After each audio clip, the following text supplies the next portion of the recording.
Como organizar a duração de uma leitura de oráculo? É por tempo de duração, 1 hora de duração, ou é por número de perguntas? O cliente pode fazer um número X de perguntas, ou é uma mistura dos dois? Tem vantagens, tem desvantagens de uma forma e de outra? Se você tem essa dúvida, fica aqui comigo que a gente vai resolver isso agora. Eu sou o Rogério Temporim, você está no Instituto Sabedoria Cósmica. Aqui a gente fala de esoterismo, espiritualidade, oráculos, astrologia e muitas outras coisas. Se você gosta desses assuntos, você se inscreve no nosso canal, ativa o sininho também para receber as notificações. E nesse vídeo aqui eu vou inverter um pouquinho a lógica de um vídeo didático. No caso, eu vou dar a resposta para você já, a resposta do que eu acho ser a melhor forma, e depois vou aqui argumentar o porquê disso. Eu acho que vai fazer mais sentido aqui nessa questão. Por quê? Porque eu acho que nenhuma dessas duas opções que eu falei para vocês, uma consulta em duração por tempo, só isso, ou uma consulta que se conta o número de perguntas que a consulente pode fazer, nenhuma dessas duas formas em si são boas opções sozinhas. Por quê? Porque vai dar ruim. E aí eu vou explicar para vocês que eu acho hoje, na minha experiência, e eu vejo os tarólogos mais experientes fazendo isso, é que você tem que fazer uma coisa que combine as duas, senão você vai ter problema. Então já vamos lá direto ao assunto. Vamos começar falando de duração. Então, eu sou um tarólogo, eu ofereço a minha leitura na minha publicidade, um exemplo, tá? Ou para os clientes que me perguntam que minha sessão dura 1 hora, tá bom? Então é isso, é só isso, tá? O que vai acontecer? A pessoa vem para ter 1 hora de sessão. A maior parte das pessoas vão vir e vão fazer 1 hora de sessão, vão fazer perguntas e você vai responder, certo? Só que vai ter uma pequena parcela de pessoas no mundo, porque o mundo, é do jeito que é, e de 10 pessoas você pega 2, 3, que são aquelas pessoas premiadas, né, que estão vagando por aí, que elas vão querer aproveitar a 1 hora delas ao máximo, da maneira que elas acham que elas vão aproveitar isso. Então o que elas vão fazer? Elas vão tentar fazer 500 perguntas em 1 hora, tá? E você não vai conseguir colocar ela no lugar, algumas delas. Por quê? Porque você não falou que ela tinha um limite de perguntas. Então aí está a questão. Não dá para a gente fazer uma leitura pelo menos para mim, uma leitura de uma pergunta, tirar as cartas em menos de 10 minutos. Ok? Então uma pergunta ela vai durar 10 minutos desse tempo. Só que tem pessoas que vão chegar para você e vão tentar perverter, forçar o seu sistema para que essa 1 hora renda muito. Vou contar uma história para vocês engraçada do meu primo Frank, meu primo querido, né? Mas uma vez a gente viveu uma história que foi muito engraçada, a gente lembrou muito tempo. A gente foi para a praia passar o ano novo e aí a gente, daquela loucura de moleque, não tinha onde ficar, a gente foi de carro para dormir no carro, uma coisa assim. E na hora do ano novo, a gente foi não tinha onde tomar banho, tinha aquelas duchas que ficavam na areia para tomar banho, né? E aí ele foi lá, tinha que colocar uma moeda, acho. Então, quem é da praia sabe disso, eu não sou da praia, eu vou algumas vezes à praia, mas tem aquelas duchas. E na época você colocava uma moeda lá para funcionar. E aí a gente tinha que tomar banho na praia, com a roupa ali mesmo, antes do ano novo. O negócio é horrível, mas, né, moleque e tal, jovem, adolescente, já era meio adulto, né? Mas pra gente era divertido aquilo ali. E aí a gente foi lá, cada um tomou seu banho e tava muito frio. E a ducha era fria. E ele foi lá, colocou a moeda e ficou lá e não saía. E a gente começou a falar, Frank, sai daí. E aí ele falou, não, eu vou gastar até o final. Eu paguei a minha moeda, eu vou até o final. E aí todo mundo ficou rindo, porque na verdade ele tava sofrendo com aquele frio, né? Mas na cabeça dele eu paguei, eu quero tudo que eu paguei, mesmo que eu ficar sofrendo aqui no frio. E é uma brincadeira, claro, ele fez meio que, acho que brincando com a gente também, mas ele ficou até o final. E é essa ideia que não faz sentido. Tem pessoas que vão fazer isso numa situação séria. Elas querem uma leitura, mas elas estão pagando pelo tempo, elas acham que é melhor elas fazerem 50 perguntas para você em 1 hora, é muito mais produtivo porque ela tem um número maior de questões, né? Então isso tem a ver com pensamento de pobreza, com avareza dessas pessoas. E você vai ter problemas, tá? De 10, 2 pessoas vão fazer isso com você, tenha certeza.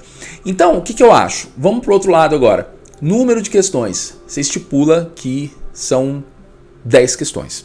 Tem gente que faz essa conta. Eu faço leituras que duram 5 minutos, então dá para fazer 10 questões, porque vai durar mais ou menos 1 hora. E aí você não sabe a complexidade das questões que chegam, tá bom? Então pode acontecer de duas uma. Ou você começar a tirar as cartas e aquela consulta se estender muito, porque eram 10 questões, aí quando chegar na 6ª questão você já está cansada ou cansado, porque já teve muitos assuntos enrolados nas perguntas, porque assim, pergunta não é tudo igual, o oraculista já sabe disso, né? Se você lê oráculo, você sabe. Então a pergunta pode ser uma pergunta simples ou pode ser uma pergunta intrincada, que você fica 15 minutos nela. E aí suas consultas não vão ter duração, elas podem durar 1 hora, 1h30, 2 horas, até 2 horas e meia, que foi o que aconteceu com a minha aluna. Ela colocou que ela fazia 12 questões, né, numa sessão. Ela falou, não, mas minhas questões duram 3 minutos, porque ela faz rápido, no estilo dela, só que não durou 3 minutos. A sessão dura 2 horas e 20, 2 horas e meia, e você não consegue organizar seus horários, então você não sabe como que você pode marcar um paciente, você tem que comer 1 hora do seu horário. Eu marco a 1 hora, eu vou marcar o próximo às 3, porque a consulta da 1 pode ir até às 2h30.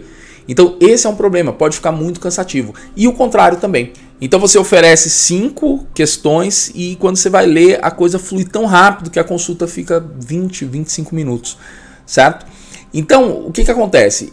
Se você optar só pelo número de perguntas, pode ser que dê problema também, tanto para cima como para baixo, certo? E também voltando na consulta que dura 1 hora, por exemplo, pode ser que a pessoa não tenha o que perguntar depois. Então ela pergunta um pouco, aí quando der meia hora, 35 minutos, acabou, né? E aí fica também uma situação ali que no limite, já aconteceu isso comigo, tá lá no começo, uma vez só, que a cliente falou, olha, a nossa consulta terminou mais cedo, eu não tenho o que perguntar mais, então eu vou pagar só a meia hora, só os 40 minutos que eu usei. Então assim, eu tô cobrando por tempo, então ela da próxima vez ela vai falar, eu vou lá rapidinho, os 10 minutos, e pago só os 10 minutos. Você não pode deixar, eu também não deixei. Falei, não, a consulta é 1 hora, então vamos achar aí um assunto para você perguntar. Mesmo assim fica chato. Então, vamos lá. A solução do problema, ao meu ver, você tem que fazer alguma coisa que fique claro para a pessoa que é assim, que você vai dar um tempo para ela considerável, que seja 1 hora, 40 minutos, enfim, mas que existe um número de assuntos também que a gente vai tratar. Então você pode colocar algo como assim, a gente vai fazer uma consulta de 1 hora, tudo bem, só que a gente tem mais ou menos um limite aí. Eu vou trabalhar de 5 a 7 questões, por exemplo, né? Ou de 4 a 6, ou vou trabalhar 5 assuntos. Pronto, você vai administrar a leitura para que cada leitura dure 10, 12 minutos. Ok? Você pode colocar um número de questões, que é o que eu faço, tá? Geralmente minhas leituras têm 5 questões, mas como eu faço, eu normalmente não faço ao vivo, porque eu não tenho muito tempo por conta das aulas, eu faço vídeos gravados, então a pessoa me manda as questões e eu gravo vídeos que eu sei que esses vídeos vão ter 10, 12 minutos, 8 minutos, e no fim das contas vai dar uns 40 minutos de leitura. Tá? É mais ou menos, é assim que eu trabalho, tá? Cada um pode adaptar. Só que a dica aqui é assim, não coloque só uma coisa ou outra sem nenhum tipo de critério para ficar dentro de um tempo que é uma consulta. Uma consulta oracular vai girar aí de meia hora, um pouco mais, 40 minutos, até 1h30, vamos dizer, tem consulta que é 1h30. Eu acho que depois disso já é uma coisa muito, muito longa, é muito focada, é quase uma mentoria ali, então tem que ver quem tem esse gás também. Eu acho que é cansativo, as pessoas começam a cansar, e você também começa a cansar da pessoa, então por isso que 1 hora é um tempo aí que, na média, que um atendimento aí no mundo dura, de qualquer coisa que você for fazer, 1 hora é o tempo, né? De aula na escola, do atendimento do psicólogo, do terapeuta, enfim. 1 hora eu acho que é um tempo ok. Basicamente é isso então. Então o que eu vim dizer para você é que você tem que achar uma maneira conjugada, mista, em que você coloca tempo e também número de questões. Mais ou menos como se fosse uma média dos dois para você ficar ali até 1 hora com o paciente e ter um número de questões que seja razoável para você conseguir desenvolver. Dessa forma, colocando isso é importante também, colocando isso na sua comunicação, ou seja, quando a pessoa vai ler com você, você manda as regras para ela antes. Fala, é assim que funciona. Se você colocar isso de cara, você já consegue se livrar daquelas pessoas que iam querer forçar o seu sistema e também educar algumas que vão ver como é o negócio e vão falar, não, beleza, eu sei que tem que ser só 6 questões, então eu vou ficar ali, 6 assuntos, né? E eu vou ficar dentro das 4 linhas. Se você deixa aberto, você corre o risco de se estressar à toa. E é isso aí, espero que você tenha gostado, espero que tenha te ajudado, ou pelo menos dado ideias, não precisa concordar comigo, tá? Ideias para você manejar suas consultas e daqui a pouco eu tô de volta.